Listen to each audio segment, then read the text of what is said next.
විභාග ප්‍රතිසන්දිය කුමන විකාරකයේ මහත්මියට ගෞරවයෙන් ආරාධනා කරනවා. අද අපේ පාසල් විශේෂ දවසක්.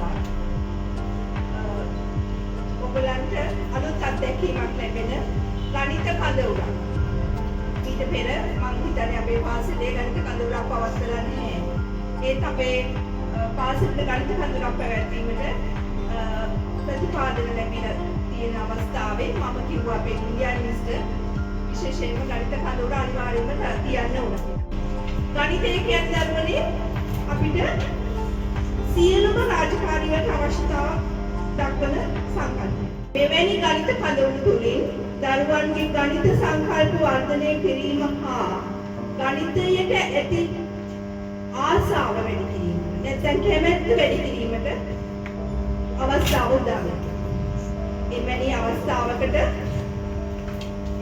අප පාසලට පැමිණි ගණිත ගුරු උපදේශක වීරසේකර මහත්මයා, ඔවුන්ගේ පුද්ගලික සමාගමේ ප්‍රධාන විධායක අධ්‍යක්ෂ සම්පත්දායක අනුදසනායක මහත්මයා, අපේ පාසලේ ඔබ අප සියලු දෙනා වෙනුවෙන් මම මහත් ගෞරවයෙන් යුතුව පිළිගනු ලබනවා.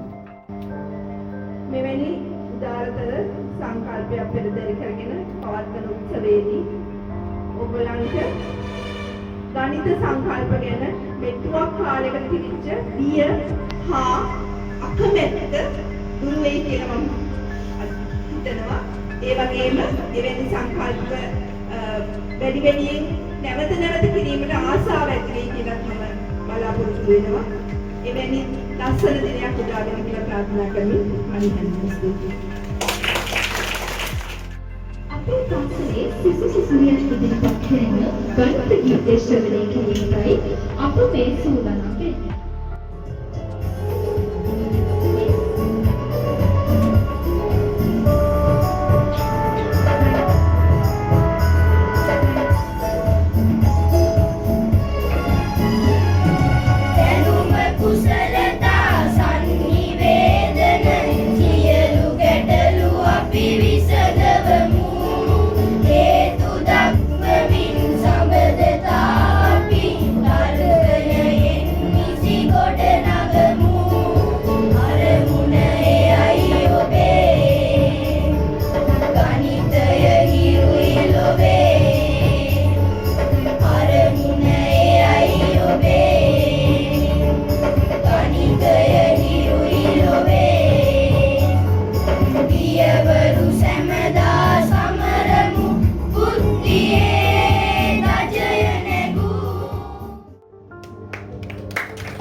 learning skills කියලා කොටස.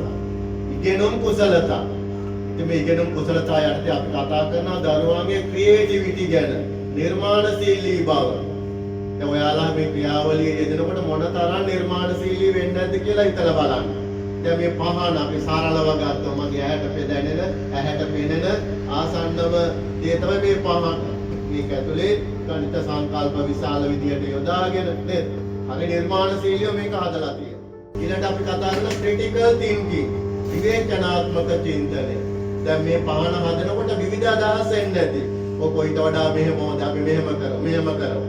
අන්නේ විවිධ අදහස් අරගෙන ඒ අතරින් වඩාත් විශිෂ්ට සංකල්ප වලට මතුවෙන්න ඉඩ දෙන එක තමයි අපි මේ කතා කරන ක්‍රිටිකල් තින්කින්. ඊළඟට අපි කතා කරනවා කොලැබොරේෂන් කියලා, සහයෝගීතාව. ඉතින් මේ සහයෝගී බව නැතුව ගණිත කඳවුරක් කරන්න තියා හිතන්නවත් නේද? දරුවන් අතර මේ කණ්ඩායම් විදියට පන්තිවල විවිධ දක්ෂතා තියෙන දරුවෝ අතර තියෙන සහයෝගී බව, ටීචර්ත් එක්ක ඇති කරගන්න සහයෝගය, විදුහල්පතිතුමියව මේ ක්‍රියාවලියට ගොනු කර ගැනීමේදී ඒ මුළු පාසලේම නේද? දැන් ආචාර්ය මණ්ඩලේ ගොඩක් අය ඉන්නවා. මුළු මණ්ඩලය දරුවෝ මේ සියලු දෙනා අතර අපි මේ විද්‍යාන මම එක්ක දැන් වාර ගානක් කතා කරලා ඉතින් මෙන්න මේ සහයෝගීතාවය මේක තුළ අපරිමයෙන් ගොඩනගා ගන්න අපට හැකියාව ලැබෙනවා. ඊළඟට කොමියුනිකේෂන්, සංනිවේදන හැකියාව, සංනිවේදනය නේද? අපේ අදහස්, අපේ අපේ සිතුවිලි අපිට අනේකට තේරෙන විදිහට මේ පණිවිඩ ටික දෙන එක. ආපස්සට අනිත් කෙනාගේ තියෙන අදහස් අපි නිවැරදිව ග්‍රහණය කර ගැනීම. ඔන්න ඔය දේවල් හරියට සංනිවේදන ක්‍රියාවලිය දියත් උනොත් තමයි අපිට හොඳ විදිහේ ගණිත කඳවුරක් ක්‍රියාත්මක කරන්න ලැබෙන්නේ. එහෙනම් අපිට පේනවා මේ ගණිත කඳවුර කියන්නේම learning skills වල ඉගෙනුම් කුසලතාවලට හොඳම තෝතැන්න. ඊළඟට අපි කතා කරනවා life skills කියන්නේ ජීවන කුසලතා. ජීවත් වීමේදී කටයුතු කරද්දී අපි නොගොඩනගා ගන්න ඕනේ, අපි තුල ගොඩනගෙන්න ඕනේ ඒ යහපත් ගුණාංග. ලයිෆ් ස්කිල්ස් එකත් අපි ගොඩාක් දේවල් කතා කරනවා. නායකත්වය ගැන නේද? අනුගාමිකත්වය, සහකම්පනය නේද? එකිනෙකාගේ දුක සතුට අපි වමාරු කරගෙන ජය පරාජය සතුටෙන් විඳදරාගෙන ඔය ගොඩාක් දේවල්. ඊළඟට අපි කතා කරනවා ලිටරසි ස්කිල්ස් ගැන, මාධ්‍ය සාක්ෂරතාව ගැන කතා කරනවා. තොරතුරු සාක්ෂරතාව ගැන කතා කරනවා. ඊළඟට තාක්ෂණික සාක්ෂරතාවය ගැන කතා කරනවා. ලිටරසි ස්කිල් සාක්ෂරතා කුසලතා. ඉතින් ගණිත කඳවුරක් කරනකොට අපිට මේ සාක්ෂරතා කුසලතා හරියට පාවිච්චි කරන්න පුළුවන් නම්, හොඳ මාධ්‍ය තෝරා ගන්න පුළුවන් නම්, ඒ මාධ්‍ය වලින් හොඳින් තොරතුරු ගන්න ක්‍රම අපි දන්නවනම්, ඒ තාක්ෂණික මෙවලම් අපිට හරියට පාවිච්චි කරන්න පුළුවන් නම් අපේ මේ ක්‍රියාවලිය හරිම පහසු වෙනවා. ගණිතය කියන්නේ මේ පොතේ තියෙන මේ අර මුලින් කියවෙන වුණා මේ ගණන් ඉලක්කම් ඔය වගේ එහා ගිය මහා ක්‍රියාව. අපේ ජීවිතයේම කොටසක් තමයි ගණිතය. මේ පරිසරය කියන්නේම ගණිතය. ඒතර පරිසරයේ තියෙන ගණිතය අපි පොතට ගෙනල්ලා දෙන කොහොම සුළු ප්‍රමාණයක්.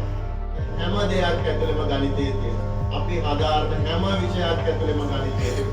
ඒකයි අපි ගණිතයේ සමතා සමත සමත්වි. ගණිතයේ දක්ෂතාවය හදා ගන්න පුළුවන් නම් අපේ අනිත් දේවල් අනිත් විෂය සාධනය ඉතාලේසියෙන් අපිට ගොඩනගා ගන්න පුළුවන්. ඉතින් මම කියන්නේ මේ පුංචි ආරම්භයක්. මම කියන්නේ මේ ලොකු ගමනක පළවෙනි අඩිය තමයි ඔයාලා කියලා තියෙන්නේ. අපි අධ්‍යක්ෂකතුමියගේ ඇතුළු ගණිතාංශයේ සුබ පැතුම් රැගෙනයි මම ඇවිල්ලා ඉන්නේ. ඒ පාසලේ ඉදිරිය ගණිත විෂය සාධනය ගණිතයට හොඳ අලදසාවක් උදා වේවා කියලා ප්‍රාර්ථනා කරමින් අපි දිග කතාව අවසන් ඒ අනුව ජයග්‍රහී සිසුන්ට සහතික පත් කිහිපයක් පිළිගැනීම සඳහා ගණිත උපදේශක දීපසේකර මහතාට ඉතා ගෞරවයෙන් වේදිකාවට ආරාධනා කර සිටිනවා.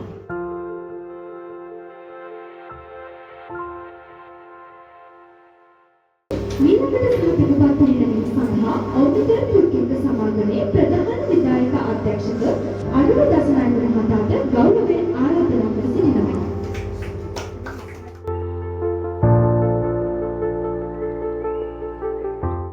දැන් වේදිකාවේ ඉලහසරෙන් කර දෙන්නේ නාට්‍ය කණ්ඩායමේ සහෝදර සහෝදරියන් සඳහායි. අපේ වෘත්තමැතිතුමාට අපේ වෘත්තමැතිතුමාට අපේ වෘත්තමැතිතුමාට වෘත්තය අපිට අපි වෘත්තයට වෘත්තය අපිට.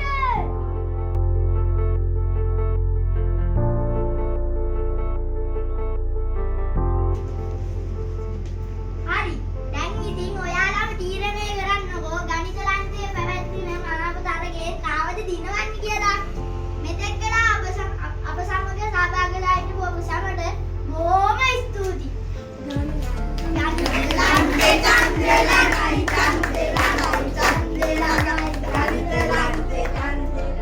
ඒ අනුව ඖද්දතර තුර්කික සමාගමේ ප්‍රධාන විධායක අධ්‍යක්ෂක සම්ප්‍රදායික අනුර දසනායක මහත්මයාගේ ඔබට මේ ගෞරවනීය ආරාධනය. ගණිත කඳවුරක් කියන එක හොඳ ආරම්භයක්.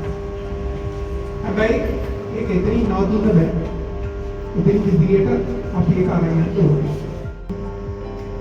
යම් කිසි ඉස්කෝලේක හොඳ දෙයක් වෙනවා නම් අපි කැමති ව්‍යාපාර ලෝකේ ඉන්න කට්ටියට දායකත්වය ගන්න. මම මේ ඉස්කෝලේ කරන දේවල් ගැන පැහැදීමක් ලක් වෙච්ච එක දෙයක් තමයි මේ මට ලැබුණු ආරාධනා පත්‍රය. මේ වගේ ආරාධනා පත්‍රය ඉතාමත්ම වටිනවා. මොකද මේකට කියන්නේ කස්ටම් මේඩ්. මේකේ මිල අධිකයි ප්‍රෙස් එකකට ගිහිල්ලා print කරගත්ත ඉන්විටේෂන් එකට වඩා. ඒකින්ද මම මේක තියාගන්නවා මේක යම් කාලයකදී මේක වටිනාකම මේක වැඩි වෙන්න පුළුවන්.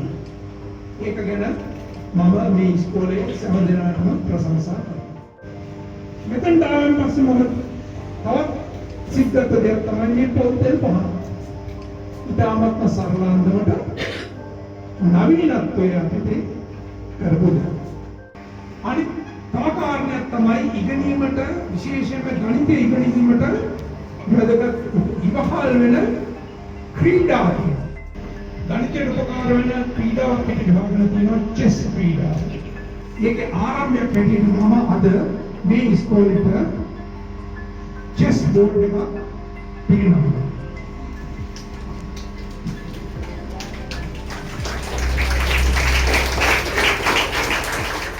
දැන් ඔයගොල්ලෝ මේක ගිහිල්ලා ඔයගොල්ලෝගේ විදුලිපතිනියට ප්‍රදානය කරලා කියන්න අපිට චෙස් ක්‍රීඩාව ඉගෙන ගන්න මාර්ගය සලස්සලා දෙන්න කියලා. ඔක්කොම නැහැ කියන්නේ. අපිට චෙස් ක්‍රීඩාව ඉගෙන ගන්න මාර්ගය.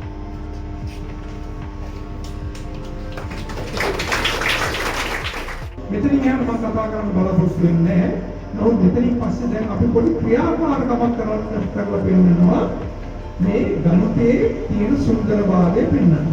මේ ලෝකේ විනාශ වෙන දවස ගැන දැනට තියෙන හොඳම අතන්දරේ තමයි සක්‍රය. දන්නවද ආලෙම සක්‍රය කියන්නේ? සක්‍රය කියලා දෙවියෙක් ඉන්නවා. දෙවියෙක් ඉන්නවලු මම දැකලා නැහැ. මේ දෙවියා ගිහිල්ලා මහා බ්‍රහ්මයා තමයි හින්දු ආගමේ ලෝකෙ මැව්වා කියලා කියන්නේ. ඒක ඇත්තට අපි දන්නේ නැහැ. ලෝකේ කතන්දරේ එහෙමයි තියෙන්නේ. ඊළඟවලු ලෝකෙ විනාශ වෙන්නේ කවද්ද? ඒතර මහා බ්‍රහ්මයා දුන්න මෙන්න මේ වගේ දෙයක්. වලලු තිබුණා 64ක්. මෙතන තියෙන්නේ වලලු 7යි. මහා බ්‍රහ්මයා කිව්ව සක්‍රයට මේ වලලු 64 මේ අර තියෙන අනිත් කූරු දෙකෙන් ඕන එකකට දැම්මයින් පස්සේ ලෝක විනාශ වෙනවා. හැබැයි කොන්දේසි දෙකක් දුන්නා. සක්‍රයට කිව්වා ඔයා මේක දානකොට එකපාරට පරිහරණය කරන්න පුළුවන් එක වලලක්. දෙවෙනි කොන්දේසිය තමයි කිසිම වෙලාවක ප්‍රමාණයෙන් විශාල වලල්ලක් ප්‍රමාණයෙන් කුඩා වලල්ලකට උඩින් තියන්න බෑ. අපි හිතමු වලලු එකයි තියෙන්නේ. දැන් මේ වලල්ල අනිත් කූරු දෙකෙන් එකකට දාන්න ඕනේ. කොහොමද ඒක කරන්නේ? කැමති දෙකෙන් එකයිලා කරලා වෙන්නන්න. මොකද වෙනව? සීනා. යාන අප්පුඩි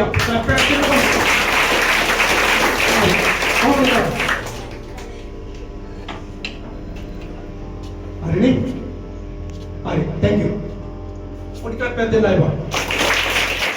දැන් අපි බලමු මේකේ දෙකක් තියෙනකොට කොහොමද කරන්නේ කියලා. දෙකම එක කුරකට තියන්න දෙකම. හරි. එයාත් දෙක කරා. හරිනේ?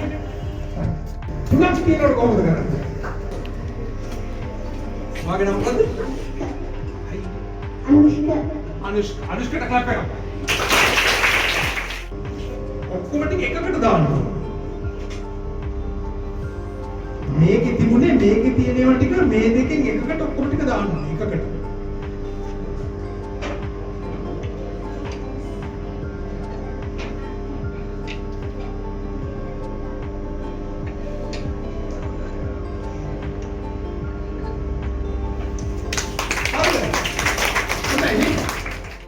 අපි හතරක් දාන්න බලමු. හරි හරි හරි හරි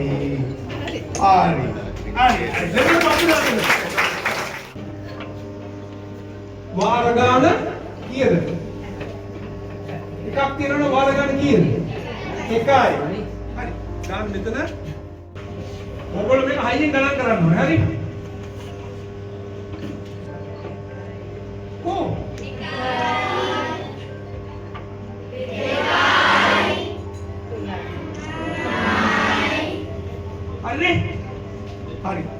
2 නම් වාර ගාන 3යි. දැන් මෙන්න මෙතන තමයි අපිට ගණිතය වැදගත්. වලලු 64ක් තියෙනකොට මේක කරන්න යන වාර ගාන අපි බලන්න 64ම කරගෙන ඉන්න බෑ. මොකද ඒක ලෝක විනාශයලා ඉවරයි. හරි අපිට ඒක බලා ගන්න ඕනේ මේ රටාවෙන් අපිට පුළුවන් වෙන බලා ගන්න 64ක් තිබුණොත් කොච්චර වාර ගානක් එයිද කියලා. දැන් බලමු මේකේ රටාව මොකක්ද කියලා. එකක් තියෙනවා නම් 1යි, දෙකක් තියෙනවා නම් 3යි, තුනක් තියෙනවා නම් 7යි, හතරක් තියෙනවා නම් 15යි. එතකොට මෙතන තියෙන ගාන 64 නම් දෙකේ 64 වෙනි බලය. මෙච්චර අවුරුදු ගානක් යනවා. මිලියන ට්‍රිලියන බිලියන ට්‍රිලියන අවුරුදු ට්‍රිලියන 584ක් යනවා. අපේ මේ ග්‍රහලෝ අපේ සෞරග්‍රහ මණ්ඩලය හැදිලා දැන් අවුරුදු බිලියන 13යි. තව අපිට උගක් කල් තියෙනවා ලෝක විනාශයෙන් ඉස්සෙල්ලා නේ. හරි. ඒකින්ද අද හිට ලෝක විනාශ වෙන්නේ නැහැ. ඒකින්ද පාඩම් කරන එක අපි නවත්තන්න බෑ. හරි. මේවා තමයි අපිට ගණිතයෙන් කරගන්න පුළුවන් දේවල්. මම මේ ක්‍රියාකාරකම කරේ ඔයගලන්ට පෙන්වන්න කරන්න ගණිතය කොච්චර සුන්දරද ගණිතයෙන් කරන්න පුළුවන් දේවල් කොච්චර තියෙනවද. හරි. හරි. අසා සිටි ඔබ සැමට ස්තුතියි.